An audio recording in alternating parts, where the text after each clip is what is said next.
Perkenalkan, nama saya Haryanti. Saya akan menjelaskan sedikit tentang standar deviasi dan variance, covariance, coefficient of correlation, dan expected return.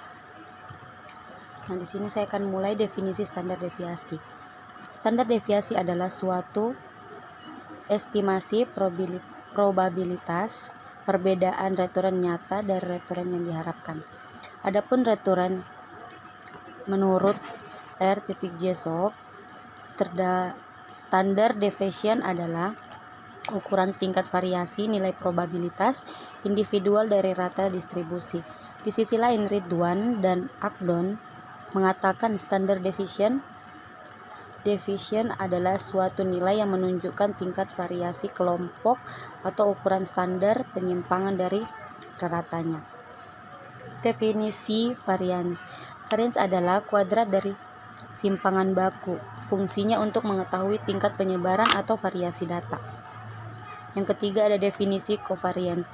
Covariance artinya penggabungan antara X dan Y, nilai dari variabel X dan nilai dari variabel Y akan dilihat di pergerakannya apakah bergerak ke arah positif atau negatif. Nilai covariance yang positif menunjukkan nilai-nilai dari dua variabel bergerak ke arah yang sama, yaitu jika satu menurun maka lainnya juga akan menurun. Nilai covariance yang negatif menunjukkan nilai-nilai dari dua variabel bergerak ke arah yang berlawanan, yaitu jika satu meningkat maka yang lain akan menurun atau sebaliknya. Definisi coefficient of correlation. Coefficient of correlation adalah ukuran penyebaran relatif atau resiko relatif. Artinya semakin besar coefficient of correlation, maka semakin besar sebaran resiko yang terjadi. Dan begitu pula sebaliknya, jika coefficient of correlation semakin kecil, maka resiko juga semakin kecil. Definisi expected return. Expected return adalah keuntungan yang diharapkan oleh seorang investor di kemudian hari terhadap sejumlah dana yang telah ditempatkannya. Pengharapan menggambarkan sesuatu yang bisa saja terjadi di luar dari yang diharapkan. Seperti contohnya, terdapat 3 saham, yaitu saham KLBF, saham TLKM, dan saham ADRO, seperti yang pernah direkomendasikan di PIR pada tahun 2019. Saat itu direkomendasikan pembelian saham KLBF sebesar 10 PV di harga 1.389. Kemudian harga sahamnya naik 18,8% ke harga 1.649. Saham TLKM direkomendasikan sebesar 10 PV di harga 3.316.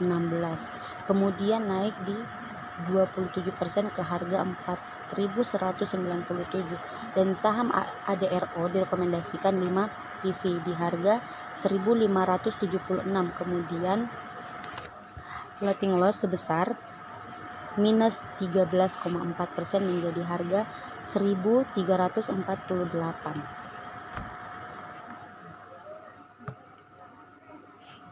Nah, lanjut lagi perhitungan variasi dan standar deviasi.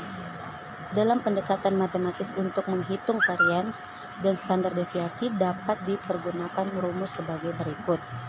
Perhitungan coefficient of variation adalah ukuran penyebaran relatif atau resiko relatif.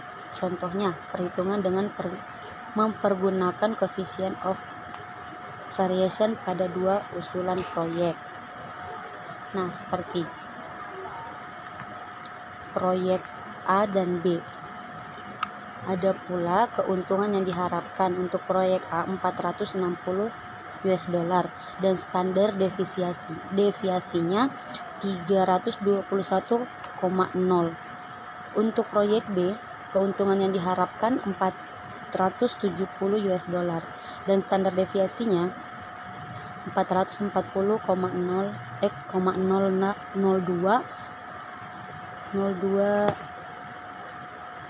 US dollar. Nah, untuk cara hitungnya gampang saja sih.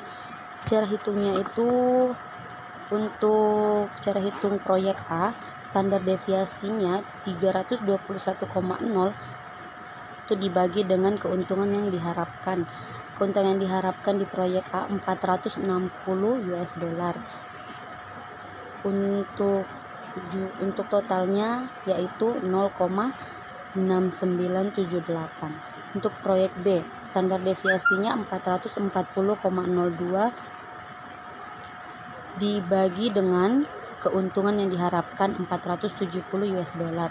Totalnya 0,9362. Berdasarkan hitungan yang di atas, yang dapat diterapkan adalah proyek A karena proyek A memiliki tingkat resiko relatif yang jauh lebih kecil dibanding proyek B.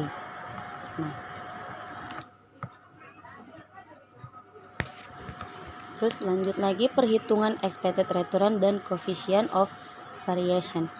Untuk ini adalah ukuran penyebaran relatif atau resiko relatif. Di sini kita akan melihat sebagaimana perhitungan yang dihubungkan antara expected return dengan coefficient of variation pada dua usaha proyek investasi. Nah, expected return dan portofolio adalah ilmu yang khusus mengkaji tentang bagaimana cara yang dilakukan oleh seorang investor untuk menurunkan resiko dalam berinvestasi secara minimal mungkin. Contohnya, diketahui seorang investor memiliki dana sebesar 3 miliar dan melakukan keputusan investasi pada portofolio A dan B. Seperti saham A jumlahnya 900 juta. Untuk persenannya 10%. Untuk saham B jumlahnya 2 miliar 100 juta. Untuk persenannya 7%. Nah, untuk perhitungannya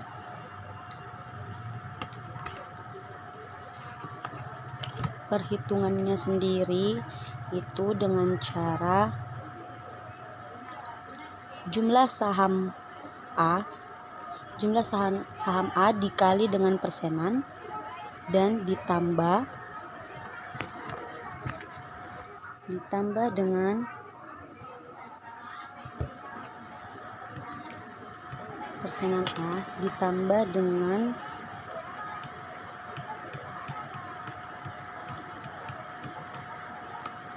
dengan jumlah saham B yang dikali dengan 7%, ataupun ada cara lainnya dengan cara jumlah saham A dikali 10% dan dibagi dengan besar dana investor, dan begitupun dengan saham B. Jumlah saham B dikali dengan persenan 7% dan dibagi dengan besar dana yang dimiliki investor. Untuk jumlah dari pengkalian dan pembagian ini sudah terdapat 0,03 untuk jumlah saham A dan 0,049 untuk jumlah saham B. Untuk hasil dari tingkat keuntungan untuk portofolio dengan modal yang dimiliki investor adalah sebesar 3 miliar, yaitu memperoleh hasil 0,079. Bisa dilihat lagi kembali ada tabel di atas.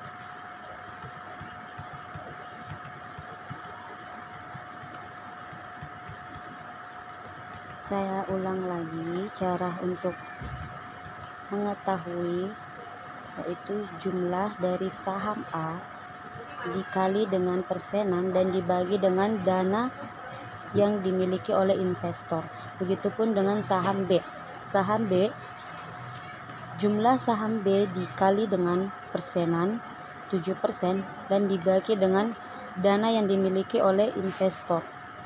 Hasilnya akan terlihat.